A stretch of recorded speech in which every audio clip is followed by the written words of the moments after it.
संक्रांत, इस पर भी हम आपसे बात करेंगे। प्रधानमंत्री की अपील जरूर उन संतों तक पहुंचेगी, वो संत जो इस ओर लगातार विचार विमर्श कर रहे हैं कि अब 30 अप्रैल से पहले ही, आज 17 तारीख हो चुकी है, इस कुंभ को समाप्त कर देना चाहिए। लेकिन वापस हम लौट चलते हैं लोकसभा चुनाव जो हुए थे 2019 में, जिसमें बल मिला बीजेपी को कि भाई अब इस बार जो चुनाव हो रहे हैं 2021 विधानसभा के पश्चिम बंगाल में, कि हम महत्वपूर्ण भूमिका निभाने वाले हैं। और ऐसे में इस वक्त बंगाल में 5वें चरण का चुनाव चल रहा है। 6 जिलों की 45 सीटों पर वोटिंग हो रही है। साथ ही कुछ जानकारियां भी आ रही है। शीतलकुची ऑडियो टेप मामले में जानकारी ये आ रही है कि इलेक्शन कमीशन से मिलेंगे बीजेपी के नेता। बीजेपी वो हर मौका लगातार भुनाने की ओर, जहां पर ऐसा लग रहा है कि बीजेपी किसी भी तरह से टीएमसी को एक्सपोज करने में मददगार साबित हो सकती है। और ऐसे में इलेक्शन कमीशन से मिलने की तैयारी बीजेपी के नेता कर रहे हैं।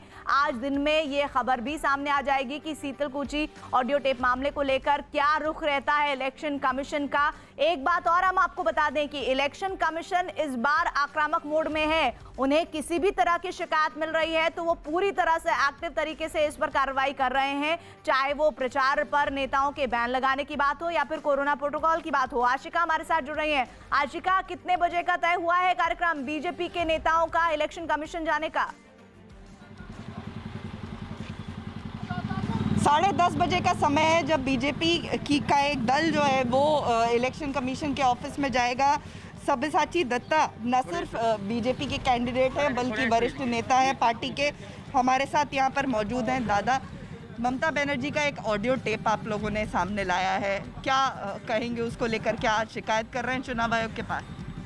क्या टेप है, मैं भी देखने का मौका नहीं मिला। मैं तो सवेरे से इधर उधर दौड़ रहा हूँ, इसलिए मुझे मौका नहीं मिला। क्या टेप है मुझे पता नहीं। एक ऑडियो है शीतलकुची के जो प्रत्याशी हैं टीएमसी के, उस घटना के दिन बात कर रही हैं और ये कह रही हैं कि शवों को लेकर रैली की जाएगी, शवों को रोक कर रखना। उनको तो मतलब शवों को लेके ही आज तक वो राजनीति की है।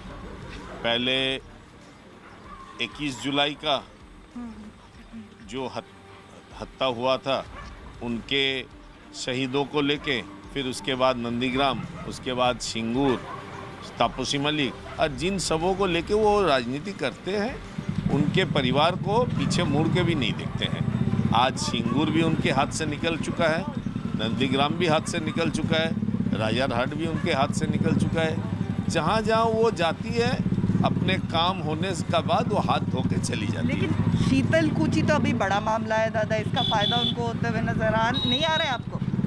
देखिए, कोई भी मृत्यु दुखित है, हम लोग सब दुखी हैं।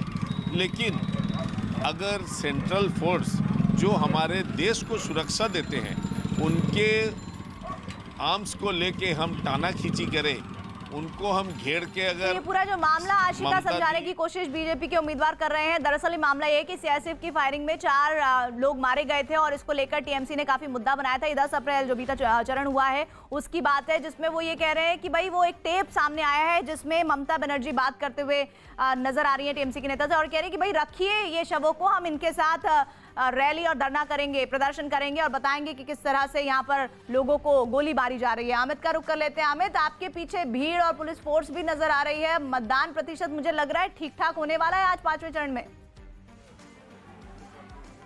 जी हाँ, बिल्कुल। जिस तरीके से 4 चरणों में मतदान प्रतिशत जो लगातार हाई था, उसी तरीके से 5वां चरण में भी होने वाला है, क्योंकि लोग सुबह से ही अपने घरों से बाहर निकल रहे हैं। और देखिए प्रीति, जिस तरीके से शीतलकुची ऑडियो टेप मामले पर लगातार आप बात कर रही थी, देखिए उस मामले पर बीजेपी का दावा है कि जो वो ऑडियो टेप है वो ममता बनर्जी का है, टीएमसी नेता का है, और उसमें वो शवों को लेकर प्रदर्शन की बात कर रही है। तो अब फिलहाल जो है इस ऑडियो टेप नहीं हुआ दादा, हम लोग का नहीं हुआ। I am going to the chief. I have got full authority to enter. And even they asked you to take out what picture? Not only that, they were touching the photographs of my goddess. It's my right. It's a democratic country.